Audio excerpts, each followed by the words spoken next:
বুঝলাম না। কুণাল ঘোষ অভিযোগ করছেন যে তিনি অধ্যক্ষের কাছে একটা চিঠি দিতে এসেছিলেন, কিন্তু অধ্যক্ষ তো নেই,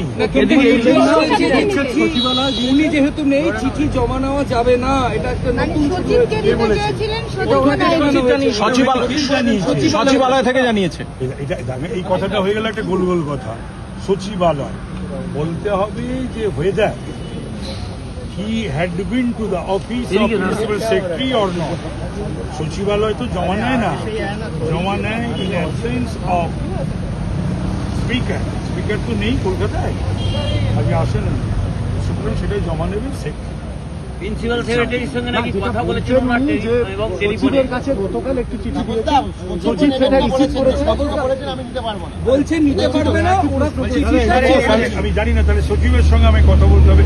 হয়তো এটা হতে পারে সাইনের ব্যাপারে যে সমস্ত জাল সাইন হয়েছিল, তদন্ত চলছে, ওই সেক্রেটারি তো কেস করেছে হেয়ারস্ট্রিট থানায়, মানে এফআইআর করেছে, তবে সেটার উপর একটা সিআইডির তদন্ত চলছে ইত্যাদি প্রভৃতির ব্যাপার নিয়ে জুডিশিয়াল অফিসার বলছেন যে প্রিন্সিপাল সেক্রেটারির সঙ্গে বদলি করা হয়ে গেছে একদিনের মধ্যে।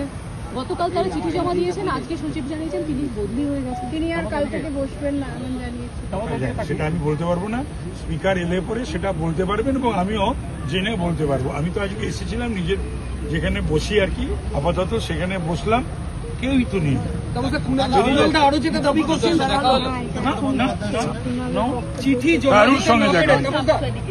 চিঠি জমা দিতে না পেরে ফিজিক্যালি চিঠিটা পেপার ওয়েট দিয়ে চাপা দিয়ে সেটার ভিডিওগ্রাফি করে ওনারা চলে এসেছেন, মানে অফিসিয়ালি সাবমিট করতে পারেননি, ফিজিক্যালি চিঠিটা দিয়ে এসেছেন, পেপার ওয়েট দিয়ে চাপা দিয়েছেন, ভিডিওগ্রাফি করেছেন।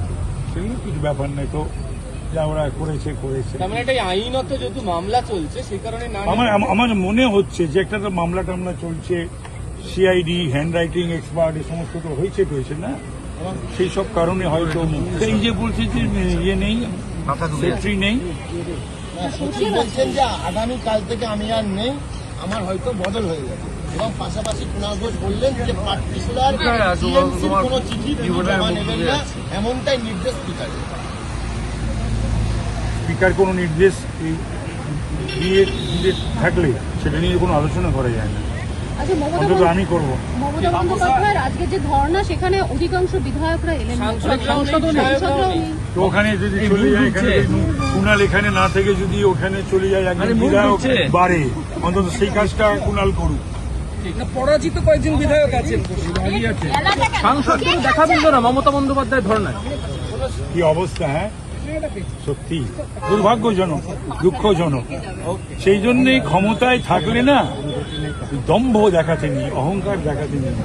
মমতা ব্যানার্জির অহংকারটা এবারে আকাশ ছোঁয়া হয়ে গেছিল, আর দম্ভটা সেটারই পেমেন্ট উনি দিচ্ছে। থ্যাংক ইউ দাদা।